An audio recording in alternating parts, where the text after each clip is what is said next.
자, 이 정도로 좀 마무리하고요. 다음 얘기를 좀 가보겠습니다. 이 한 명의 인물을 놓고요. 한쪽에서는 엄청나게 기다리고 있습니다. 언제 나오지, 언제 나오지. 그리고 다른 한쪽에서는 좀 신경이 쓰이는 듯한 분위기입니다. 그래서 견제하는 얘기가 자꾸 나옵니다. 바로 이 인물입니다. 윤석열 전 검찰총장. 사진이 반쪽만 나왔네요. 편집을 일부러 그렇게 한 건가요? 아직 잘 모르겠다. 뭐 이런 뜻인 것 같기도 합니다. 지금요. 자, 기사 내용 좀 보겠습니다. 먼저 이 기사는 기다리는 쪽의 시각으로 보고 있어요. 지금요. 윤석열 등판 6월 중순이냐 7월 말이냐 구체적인 시점이 적혀 있습니다. 여기 보시면 최근에 5.18 메시지를 내면서 기지개 이것도 얘기가 좀 많이 나와요. 국민의힘 전대 마무리되는 6월 중순? 뭐 아니면 뭐 원래 임기 7월? 뭐 이런 얘기인데요.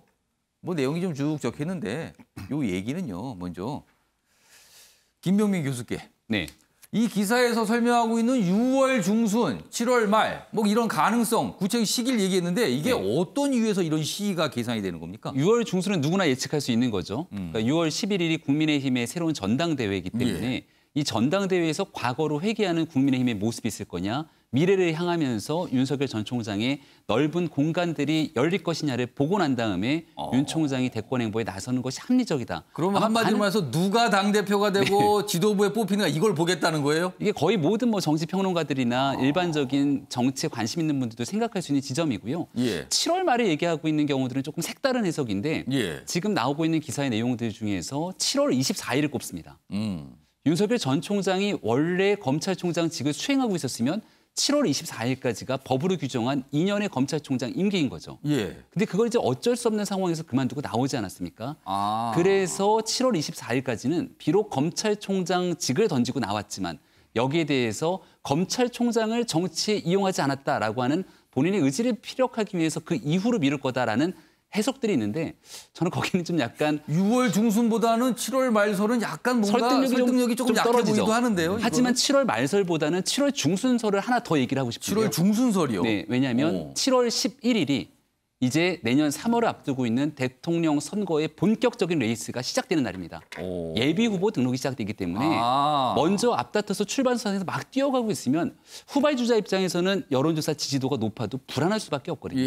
그래서 7월 11일이 지나게 되는 7월 중순이 되게 되면 본격적인 대선 행보가 시작되기 때문에 윤석열 전 총장 입장에서도 만약 대선 참여의 의지가 있으면 그 뒤로 더 늦추기는 쉽지가 않을 거다라는 7월 중순설을 하나 더 집어넣고 싶습니다. 그러니까 크게 보면 6월이냐 7월이냐 이렇게 볼 수가 있겠네요. 김병민 교수께는 추가 질문을 하나 더 드릴게요. 등판합니까? 하면 언제입니까? 어떻게 전망하세요? 지금에는 등판을 안 할 수가 없을 정도의 상황으로 흘러가고 있고요. 본인의 의지와 관계없이 국민의 여론조사에 높은 차기 대통령 후보로 지지를 받고 있지 않습니까? 다만 이 전체적인 추세라는 게 있는데 3월 달까지 굉장히 높은 지지를 받았던 그 추세가 메시지 정치에 대한 한계가 드러났다는 얘기들이 슬슬 나오기 시작합니다. 벌써 3월, 4월, 5월 검찰총장 그만두고 나와서 여러 메시지를 통해 이 정도 지지 담아내는 것도 대단한 거지만 그게 한계가 다다랐기 때문에 결국은 저는 곧 7월이 되기 전 6월 정도에는 윤 총장이 움직일 수밖에 없다는 생각인데요. 그 이유 중에 하나는 지금 얼마 전에 김종인 위원장의 인터뷰를 보니까 김동연 부총리 얘기가 슬슬 나오기 시작합니다. 인터뷰에서 언급을 했어요. 네, 근데 김동연 부총리뿐 아니라 일각에서는 최재형 감사원장에 대한 기대를 갖고 있는 사람들도 있고 국민의힘 내에 있는 대권 주자들도 굉장히 발빠르게 움직이기 시작하고 있습니다.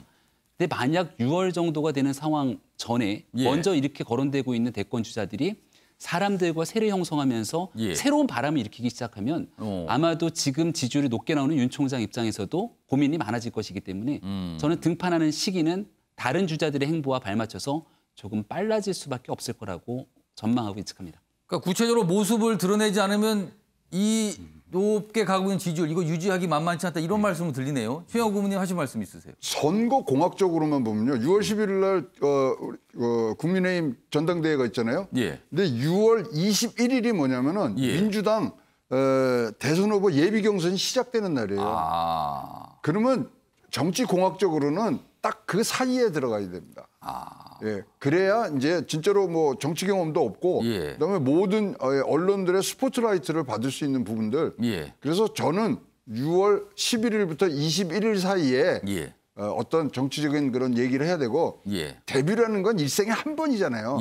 첫 일생이 굉장히 중요하기 때문에 이런 것들이 딱 뭐 다른 그런 거대 정당들의 어떤 행사에 영향을 안 받는 그래서 6월 11일에서 21일 사이에 한번 나오는 것이 가장 좋은 시나리오 아니겠느냐. 뭐 본인의 판단이겠습니다만 그때가 저는 적기라고 보여집니다.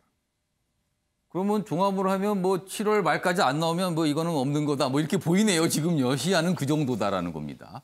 자, 지금까지는 기다리는 쪽의 이야기였어요. 이번에는 견제하는 쪽의 얘기 좀 해보겠습니다. 여기 기사 잠깐 볼까요? 앞선 기사 다시 한번 보여주세요. 여기 보면 요 작은 제목으로 5.18 메시지를 최근에 냈어요. 뭐 헌법 이런 얘기하면서 그 기지개를 폈다는데 이거에 대해서 여야에서 반응이 참 많이 나왔죠. 자, 그럼요. 이와 관련된 영상 준비했는데요. 확인해 보겠습니다. 뭐 비난까지는 하고 싶지 않지만 친일파가 태극기 등격 아니겠습니까? 뭐 유체이탈 화법이라고 보고요. 이 지금까지 검찰이 보여줬던 반인권적, 반개혁적인 모습과 정말 5.18은 너무나 맞지 않다 이렇게 보여지고요. 충분히 윤석열 전 총장도 5.18의 정신을 정말 뭐 잘 새기는 마음으로 메시지를 낼 수는 있다고 봅니다. 다만 뭐 본인이 말씀하시기에는 참 너무나 어울리지 않는다 이렇게 말씀드리고 싶습니다. 5.18 광주민주화 운동은 민주당만의 전유물이 아닙니다. 그런 생각 자체를 하지 않으셨으면 좋겠다. 그러니까 문재인 정권 내내 분열의 정치가 왜 이루어지고 있는지에 대한 것을 좀 알 수 있는 대목 같고. 그러니까 한쪽에서는 그런 얘기를 할 자격이 있으세요? 이쪽에서는 아니 왜 그런 얘기도 못 하나요? 뭐 그 얘기는 그쪽만 해야 됩니까? 뭐 이런 분위기예요. 지금요. 여야의 이 목소리를 들어보니까요. 이런 가운데 견제의 목소리가 또 나왔습니다. 다음 기사 보겠습니다. 윤석열 조국만 도려내겠다. 장관 후보 지명 후 문재인 대통령에 보고를 했다. 이런 주장이 나왔어요. 뭔가. 여기 보면 김의겸 의원입니다. 당시 청와대 대변인을 하고 있었잖아요. 본인이 SNS상에 글을 올려서 윤석열 전 총장이 당시에 이런 얘기를 했다고 뭐 들었다 뭐 이렇게 해서 이렇게 전언을 들은 말을 소개를 하고 있어요. 이런 얘기들이 있었다고. 그러면서 윤석열 전 총장을 전두환 쿠데타에 비유했다 뭐 이런 글까지 뭐 올라왔습니다. 그래서 이제 주목을 좀 받았어요. 처음엔 검찰 조직 보호. 근데 이후에 역심을 붓고 대전도선에 나섰다. 뭐 역심 뭐 이런 얘기가 나옵니다. 여기서요. 아무튼 이런 얘기가 있었는데요. 이와 관련된 영상도 하나 있는데요. 확인해 보겠습니다. 당시 검찰은 한 가정을 거의 소탕했지 않습니까? 소탕. 네. 그런 문제도 빠뜨려서는 안 된다라고 생각합니다. 과거에 노무현 대통령 가정에 대해서 그런 것처럼 그렇게 막 소탕하듯이 하는 것은 그러면 그건 뭐라고 설명할 것인가 하는 의문은 계속 가지고 있습니다. 자, 박수현 전 대변인. 앞서서 청와대 대변인을 지낸 김의겸 의원이 지금 현역 국회의원입니다. 김의겸 의원이 윤석열 전 총장이 조국 전 장관 관련해서 뭐 도려내겠다 이런 얘기를 대통령한테 보겠다. 뭐 이런 주장을 했어요. 이거 굉장히 사실은 어떻게 보면 파장이 있을 수도 있고요. 좀 굉장히 궁금해지는 대목이 많은데 이거 어느 정도 신빙성이 있을까요? 어떻게 보세요? 김의겸 의원이 제 청와대 바로 후임 대변인 아닙니까? 청와대 대변인이라고 하는 사람이 뭐 이야기를 하는 것은 굉장히 무거운 이야기고 또 해야 될 이야기, 안 해야 될 이야기를 굉장히 가려야 되고 그 안에는 국가 안보와 보안이 관련된 이야기가 있기 때문에 굉장히 조심스러워하지 않습니까? 그런 입장에서 볼 때 김의겸 대변인이 저런 이야기를 공개한 것의 적절성, 부적절성을 빼고 사실일까 아닐까라고 그렇죠. 하는 것을 궁금합니다, 보면 지금. 사실일 개연성이 매우 높습니다. 사실 우리 진보 진영 내에는 이런 어떤 이야기가 이제 뭐 이심 전심으로 합의된 이야기가 있는데 뭐냐면 권력 의지가 충만한 윤석열 전 검찰총장께서 문재인 정부 후기 아주 유력한 어떤 후보가 될지도 모르는 그런 조국 전 장관을 견제하는 차원에서 조국 수사가 시작이 되었다라고 생각하는 어떤 생각들이 팽배해 있는 게 사실이거든요. 그렇게 생각하는 분들이 많이 있다는 거죠? 많이 있습니다. 예. 그리고 사실은 그 박상기 전 법무부 장관의 증언에 따르면 윤석열 총장이 만났을 때 그 사모펀드만 계속 강조했다는 거 아닙니까? 그래서 어쨌든 수사가 시작이 되었어요. 됐는데 그렇게 강조했던 사모펀드는 전혀 밝혀내지 근거가 없고 조국 전 장관이 그 사모펀드 운영이 주체가 아니다라고 하는 것이 정경심 교수의 1심 재판에서 일단 밝혀지고 있는 것 아닙니까? 그렇게 해서 사모펀드를 뒤지지 안 나오니까 결과적으로 자녀 입시 비리 문제로 사실을 별건으로 확전한 것이다 이렇게 보고 있는 것이 저희들의 시각인데 김의겸 대변인이 아까 제가 말씀드린 대변인의 어떤 위치를 생각할 때 이런 것 사실이 아닌 것을 말할 리는 없거든요. 그렇게 보면 그런 소설 같은 시나리오라고 할지는 모르지만 진보 진영 내에 있는 이러한 어떤 그 권력 게임의 구도가 한 면이 살짝 엿보인 것 아니냐 저는 이런 생각을 가지고 있습니다.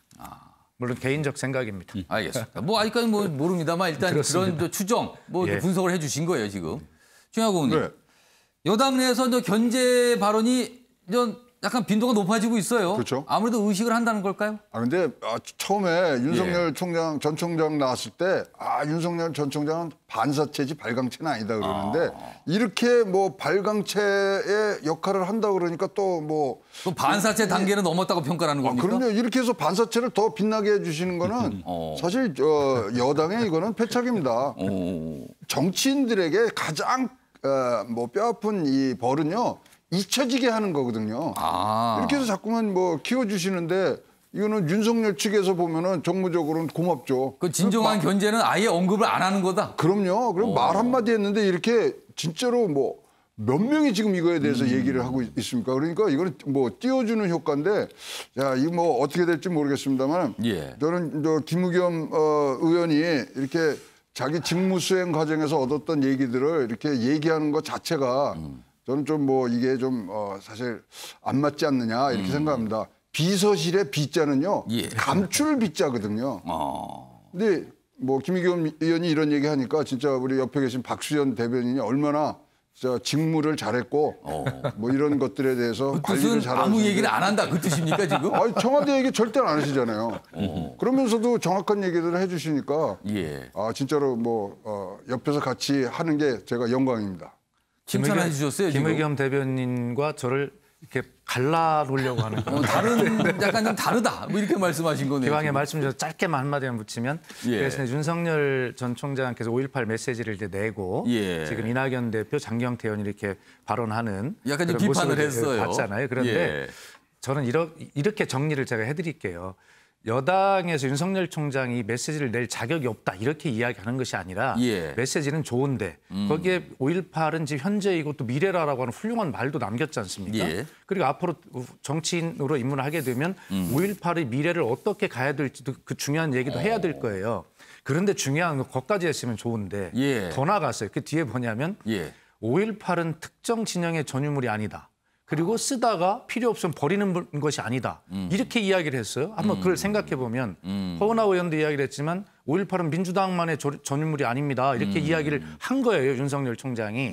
윤 총장은 이 문제에 대해서 균형 있는 역사인식을 가지려면 민주당이 언제 이걸 홀로 독점하자고 노력했습니까? 그것이 아니라 이 문제를 해결하는데 민주당이 참여했고 여기에 참여하지 않은 보수 세력이 있는 거예요. 그것에 참여하지 않은 보수 세력에 대해서 질타를 하고 함께 가야 된다라고 이야기를 하는 것이 맞는 것인데 마치 지금까지 광주와 함께 노력해온 그런 민주당에 대해서 이걸 독점했다라고 이렇게 이야기하는 것은 전혀 앞에 이야기한 메시지의 효과를 완전히 까먹는 그런 이야기고 그런 것에 대해서 민주당에서 반발하는 것입니다. 아무튼 논쟁적 인물이에요. 그게 뭐가 직접 얘기한 것도 아니고 그게 메시지를 남긴 거죠. 언론을 통해서. 그런데 반응이 이렇게 뜨겁게 나옵니다. 지금요. 확실히 논쟁적 인물이고 관심의 대상이긴 합니다.